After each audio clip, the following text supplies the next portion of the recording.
Hello दोस्तों, कैसे हो आप सब। मकान पंडित जी यूट्यूब चैनल में आपका स्वागत है। जैसे कि आपको थंबनेल शो हो रहा है उस हिसाब से मैं आपको स्टेयरकेस का पूरा वास्तु एक्सप्लेन करूंगा। तो ये जो आपको थंबनेल शो हो रहा है ये इसमें लिखा हुआ है कि ये वाली चीज़ वास्तु के अनुसार सीढ़ियाँ कहाँ होनी चाहिए। और अब मैं आपको एक इंडेक्स शो करता हूँ, उसके हिसाब से वो चीज़ें मैं आपको एक्सप्लेन करूँगा। तो आपसे रिक्वेस्ट है कि वीडियो को पूरा देखें और चैनल को सब्सक्राइब करें। अब मैं इंडेक्स पे आ गया हूँ। तो इंडेक्स पे पहली चीज़ तो मैं एक्सप्लेन करूँगा कि क्या क्या चीज़ आपको इस वीडियो में एक्सप्लेन करूँगा। तो इस वीडियो को देखने के लिए आप मेरे चैनल पर बने रहिए और मेरे चैनल को सब्सक्राइब कीजिए। पहला पॉइंट है कि घर में सीढ़ियाँ कौन सी दिशा में किस जगह बनानी चाहिए, जो मेरा थंबनेल में भी डला रखा है, इंडेक्स में भी शो कर रहा हूँ। सीढ़ियों की संख्या कितनी होनी चाहिए, मतलब आपके राइजर या थ्रेड कितने होने चाहिए, इसको मैं पूरा एक्सप्लेन करूँगा।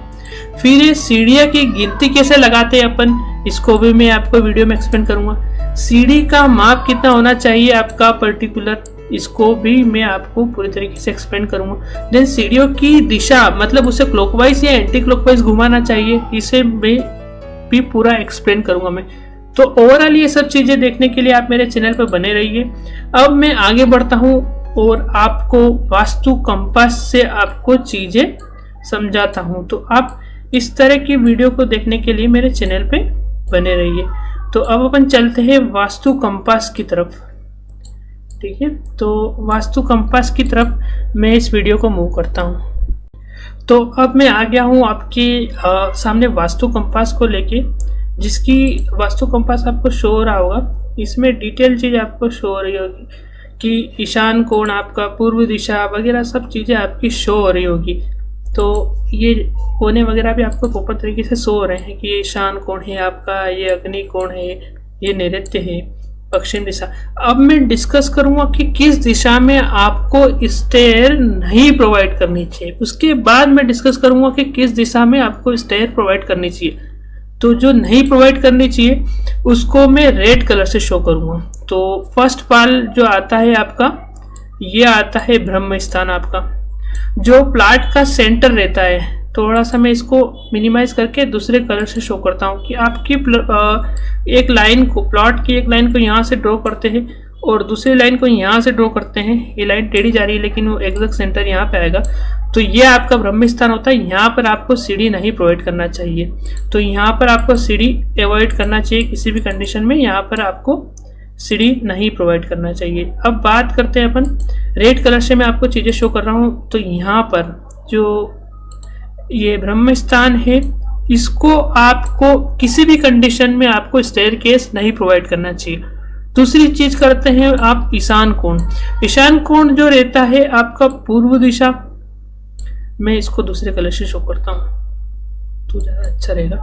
तो जो आपकी पूर्व दिशा जो पड़ रही है और आपकी उत्तर दिशा जो पड़ रही है, उसका जो जंक्शन पॉइंट है वो आपका ईशान कोण पड़ता है। तो इस वाली डायरेक्शन में आपको स्टेयर किसी भी कंडीशन में नहीं प्रोवाइड करना चाहिए। तो आपने दो जोन तो मैंने समझा दिया आपको कि एक तो आपका ब्रह्म स्थान में, दूसरा ईशान कोण में स्टेयरकेस नहीं प्रोवाइड करनी चाहिए। तीसरी चीज है आपकी उत्तर दिशा। तो उत्तर दिशा में भी स्टेयरकेस नहीं प्रोवाइड करनी चाहिए। चौथा है आपका अग्निकोण। तो अग्निकोण कहाँ पड़ता है आपका, तो अग्निकोण पड़ता है आपका पूर्व दिशा और दक्षिण दिशा। इन दोनों का जो जंक्शन पॉइंट बन रहा है आपका, ये वाला जो पोर्शन, ये वाला आपका जो पड़ रहा है अग्निकोण पड़ रहा है। तो पहले मैंने आपको बता दिया था कि ब्रह्म स्थान में नहीं प्रोवाइड करना, ईशान में नहीं प्रोवाइड करना, देन आपका अग्निकोण में भी स्टेयरकेस नहीं प्रोवाइड करना चाहिए। अब बात करते हैं और कौन सा जोन है जहाँ स्टेयरकेस नहीं प्रोवाइड करना चाहिए। तो इस तरह की वीडियो देखने के लिए आप मेरे चैनल को सब्सक्राइब कीजिए और मैं अगला वीडियो के पार्ट में ये लेके आऊंगा कि जो आपका चढ़ाव है या स्टेयरकेस से गलत दिशा में प्रोवाइड करने पर उसको कैसे रेमेडी के थ्रू ठीक किया जा सकता है। तो दो कोने तो हो गए अपने। तीसरी चीज है आपकी उत्तर दिशा में भी आपको स्टेयरकेस अवॉइड करना चाहिए। जो प्लॉट की जो उत्तर दिशा पड़ती है वहां पे भी स्टेयरकेस अवॉइड करना चाहिए। अब स्टेयरकेस की और यहाँ वाला पोर्शन में भी स्टेयरकेस नहीं प्रोवाइड करना चाहिए। अब स्टेयरकेस प्रोवाइड क्या करना चाहिए उसको मैं येलो कलर से शो करता हूँ। तो स्टेयरकेस की बेस डायरेक्शन है नैऋत्य कोण, ये वाला जो पोर्शन है वो वाला। तो उसको मैं थोड़ा सा इससे शो करता हूँ कि जो दक्षिण दिशा जो आपकी पड़ रही है और पश्चिम दिशा जो पड़ रही है, इन दोनों का जो जंक्शन पॉइंट है वो आपका नैऋत्य कोण पड़ता है। तो यहाँ पर आप स्टेयरकेस प्रोवाइड कर दो, सबसे बेस्ट जगह रहती है ये स्टेयरकेस की। तो अब बात करते हैं, तो पहली प्रायोरिटी आपको यहाँ ही देनी चाहिए। थोड़ा सा मैं, तो ये आपको मैंने नैऋत्य कोण बता दिया, ये आपका पहला प्लेस है। दूसरी जगह कहाँ आप स्टेयरकेस प्रोवाइड कर सकते हो, तो दूसरा जोन आता है आपका दक्षिण दिशा वाला जोन। जो आपका दक्षिण दिशा वाला जोन पड़ेगा, कलर थोड़ा सा जम नहीं रहा है तो कलर मैं दूसरा कर देता हूँ। तो एक यहाँ पे भी आप स्टेयरकेस प्रोवाइड कर सकते हो दूसरी जगह, ये सेकेंड प्लेस आपका स्टेयरकेस का, ठीक है। अब बात करते हैं ये दूसरा प्लेस है आपका कि ये बेस्ट तो नैऋत्य कोण पड़ता है आपका। मान लो नैऋत्य कोण में आपने मास्टर बेडरूम बना रखा है, तो फिर आप दूसरा नंबर या इसका आता है। तीसरा आता है आपका इसका, ये जो पश्चिम दिशा पड़ रही है मतलब वेस्ट डायरेक्शन, यहाँ पर तीसरा नंबर आता है आपका। तो ये वाली चीज़ें तो मैंने आपको समझा दिया है, तो मैं इसको थोड़ा सा एरेस करके चीज़ें आपको वो बता देता हूँ कहाँ स्टेयरकेस प्रोवाइड करनी चाहिए, कहाँ स्टेयरकेस नहीं प्रोवाइड करनी चाहिए। और फिर मैं बताऊँगा कि विशेष परिस्थिति में भी स्टेयरकेस उत्तर दिशा में कहाँ प्रोवाइड कर सकते हो और कहाँ अवॉइड करना चाहिए आपको। तो मैंने ड्रॉ कर लिया है। तो जो क्रॉस लगे वाला पोर्शन है वहाँ पर आपको स्टेयरकेस नहीं प्रोवाइड करना चाहिए। ये एक तो यहाँ पे एक मैं गोला बना के आपको शो करता हूँ कि यहाँ पर आपको स्टेयरकेस नहीं प्रोवाइड करना चाहिए, एक यहाँ पर आपको स्टेयरकेस नहीं प्रोवाइड करना चाहिए, एक अग्निकोण वाला पोर्शन पड़ रहा है, उत्तर दिशा वाला पोर्शन पड़ रहा है, एंड देन ब्रह्म स्थान वाला पोर्शन पड़ रहा है। तो यहाँ पर आपको स्टेयर अवॉइड करना है। अब बात करते हैं, और जो राइट वाले चिन्ह लगा रखे हैं मैंने, इस जोन में आप स्टेयरकेस प्रोवाइड कर सकते हो। तो उसको मैं रेक्टेंगुलर से शो कर देता हूँ। ये वाला जो पोर्शन है यहाँ पर आप स्टेयरकेस प्रोवाइड कर सकते हो, ये वाला जो पोर्शन है यहाँ पर आप स्टेयरकेस प्रोवाइड कर सकते हो, ये वाला जो पोर्शन है यहाँ पे, और ये वाला पोर्शन है यहाँ पे। तो मैंने आपको टोटल चीज़ें एक्सप्लेन कर दी कि कहाँ स्टेयरकेस प्रोवाइड करना चाहिए। जो क्रॉस वाले जोन है वहाँ पर स्टेयरकेस को अवॉइड करना है, जो राइट वाला जो शो कर रखा है वहाँ पर आपको स्टेयरकेस प्रोवाइड करना है। अब बात करते हैं विशेष परिस्थिति की जगह नहीं है सर, तो उस कंडीशन में मेरे पास ऐसे भी कॉल आता है कि जगह नहीं है सर, तो उस कंडीशन में क्या करें। तो उस कंडीशन में आप उत्तर दिशा में स्टेयरकेस प्रोवाइड कर सकते हैं, लेकिन ये 50% ही सही है। घर का दूसरा वास्तु आपका एक्यूरेट है तो ये स्टेयरकेस आपकी सही रहेगी, नहीं तो गलत रहेगी। उसमें भी लोडिंग आपकी मैक्सिमम आप पश्चिम दिशा में दे पाओ तो ठीक है। इस कोण में विशेष परिस्थिति में आप आपकी स्टेयरकेस प्रोवाइड कर सकते हो, अगर आपके पास कुछ ऑप्शन बचा ही नहीं है तब। उसके बाद एक कोना और है आपके पास, ऑप्शन है अग्निकोण। अग्निकोण में भी आप 50% अगर स्टेयरकेस प्रोवाइड कर सकते हो, आपके पास कुछ ऑप्शन नहीं है तो। लेकिन यहाँ स्टेयरकेस प्रोवाइड करने के बाद आपको एक रेमेडी करनी पड़ेगी।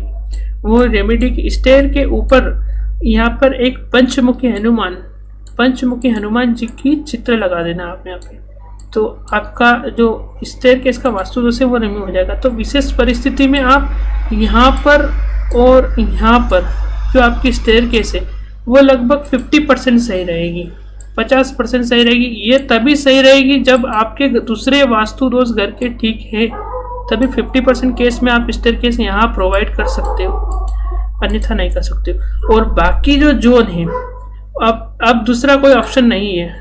आप जो ईशान कोण वाला पोर्शन पड़ रहा है यहाँ पर, तो आपको किसी भी कंडीशन में स्टेयरकेस नहीं प्रोवाइड करना है। दूसरी चीज है, पूर्व वाला सेक्शन में भी ईशान कोण नहीं प्रोवाइड करना है, और ब्रह्म स्थान वाले पोर्शन में तो किसी भी तरीके से स्टेयरकेस प्रोवाइड नहीं करना है। इन 3 जोन में तो पहला ये वाला, दूसरा ये वाला, और तीसरा आपका ब्रह्म स्थान, तो 3 जोनों में आपको स्टेयरकेस प्रोवाइड नहीं करना है। ये मैंने आपको लोकेशन के बारे में डिस्कस कर लिया। अब स्टेयरकेस के शेप के हिसाब से आपको चीजें डिस्कस करूंगा। हम स्टेयरकेस पे आ गए हैं। जो स्टेयरकेस आपको शो हो रही है, ठीक है, इसमें मैं बताऊंगा कि क्या राइजर होता है, क्या थ्रेड होता है, किसकी गिनती करना चाहिए। सबसे पहली चीज तो ये स्टेयरकेस में सबसे बड़ा वास्तु दोष है कि यहाँ पर एक डोर प्रोवाइड कर रखा है, उस डोर में आपको टॉयलेट प्रोवाइड कर रखी है। इस चित्र में जो दिख रहा है ये सबसे बड़ा वास्तु दोष है। तो इस चीज़ को आपको कैसे भी करके अवॉइड करना है कि टॉयलेट के नीचे, स्टेयरकेस के नीचे टॉयलेट वगैरह नहीं प्रोवाइड करना है, ठीक है। उसके बाद आगे बढ़ते हैं। तो ये जो स्टेयरकेस को मैं थोड़ा सा जूम करता हूँ आपके सामने, तो मैंने स्टेयर केस आपके सामने जूम कर लिए, तो ये जूम हो गई है। अब ये जो पोर्शन रहता है स्टेयर केस का, इसको बोलते हैं राइज़र, इसको बोलते हैं राइज़र। मैंने उस वीडियो में आगे थंबनेल में बताया था कि राइज़र की साइज़ आप 6 इंची और 7 इंची समथिंग ले सकते हो, ताकि आप इजीली उस पर चढ़ पाओ। ठीक है। और ये जो पोर्शन रहता है आपका थ्रेड, ये जो रहता है इसे बोलते हैं थ्रेड। इसकी साइज आप 10 इंची से 12 इंची तक वेरी करती है। 10 इंची, 9 इंची और 12 इंची भी, 11 इंची 12 इंची तक ले सकते हो, जैसी आपकी स्पेस की कन्फिगरेशन है। ठीक है, जिससे रिक्वायरमेंट है स्पेस के हिसाब से ले सकते हो। तो ये तो मैंने आपको स्टेयर केस की साइज़ के बारे में बता दिया। दूसरी चीज़ है, स्टेयर केस के नीचे ना तो स्टोर रूम बनाना चाहिए, जैसे यहाँ पे कुछ स्टोर रूम के लिए भी यूज़ किया है, तो ये भी गलत है। तो इस चीज़ का विशेष ध्यान रखना चाहिए। तो ये चीज़ें तो मैंने डिस्कस कर दी। अब बात करते हैं कि स्टेयर केस की जो संख्या रहती है, नंबर जो रहते हैं वो कितने होने चाहिए। नंबर की बात करते हैं तो जो नंबर होते हैं वो विषम होने चाहिए। तो नंबर जो है विषम होने चाहिए आपके, जैसे कि 19 या फिर 21 या फिर 17, इस क्रम में होने चाहिए। ये नंबर आपके विषम होने चाहिए, मतलब ओड होने चाहिए। इस चीज़ का विशेष ध्यान रखना चाहिए आपको। ठीक है। अब बात करते हैं कि उस इंडेक्स पे मैंने एक और चीज़ बताई थी आपको कि स्टेयर केस की मूवमेंट हमेशा क्लॉकवाइज होनी चाहिए। क्लॉकवाइज रहेगी तो जो चढ़ने वाला पर्सन रहेगा, ये तो जो स्टेयर केस आपको जो शो हो रही है, ये दोनों तरफ से मतलब चढ़ने वाला पर्सन होता है। लेकिन होता ये कि ये भी आपकी स्टेयर केस की जो लोकेशन है ये क्लॉकवाइज है। अगर क्लॉकवाइज स्टेयर केस रहेगी तो जो रेलिंग है आपकी वो सीधे हाथ की तरफ पड़ेगी, मतलब राइट हैंड की तरफ आपकी रेलिंग पड़ेगी और राइट हैंड से इजीली पकड़ के इंसान ऊपर चला जाएगा। तो विशेष ध्यान रखना चाहिए कि स्टेयर केस की जो चढ़ाव है उसकी रेलिंग हमेशा सीधे हाथ की तरफ होना चाहिए, राइट हैंड की तरफ। और लास्ट चीज़ मैं इसमें और बताना चाहता हूँ कि हमेशा इसका मूवमेंट जो है क्लॉकवाइज होना चाहिए। और स्टेयर केस जितनी सिंपल रहेगी उतना प्रॉफिटेबल रहेगी, जितनी कॉम्प्लिकेटेड स्टेयर केस रहेगी उतना वो कॉम्प्लिकेटेड प्रॉब्लम क्रिएट करेगी लाइफ में। तो इस तरीके से मैंने आपको प्रॉपर चीज़ें, पूरी चीज़ें, कंप्लीट वास्तु स्टेयर केस या चढ़ाव का एक्सप्लेन कर दिया है। तो इस तरह की वीडियो को देखने के लिए आप मेरे चैनल को सब्सक्राइब कीजिए और जितना हो सके उतना शेयर कीजिए। और डिस्क्रिप्शन में मैंने टॉयलेट की वीडियो भी डाल रखी है, वो भी आप जाके देख सकते हो। और कुछ भी वास्तु कंसल्टिंग करवाना हो तो डिस्क्रिप्शन में मेरा नंबर दे रखा है, वहाँ पर जाकर आप कांटेक्ट कर सकते हो। मेरा कांटेक्ट नंबर वैसे मैं आपको लिख देता हूँ, 887152 ये 284047, ये मेरा कांटेक्ट नंबर है। इस पे जाके आप कांटेक्ट कर सकते हो। तो thank you for watching this video. Have a nice day. Thank you.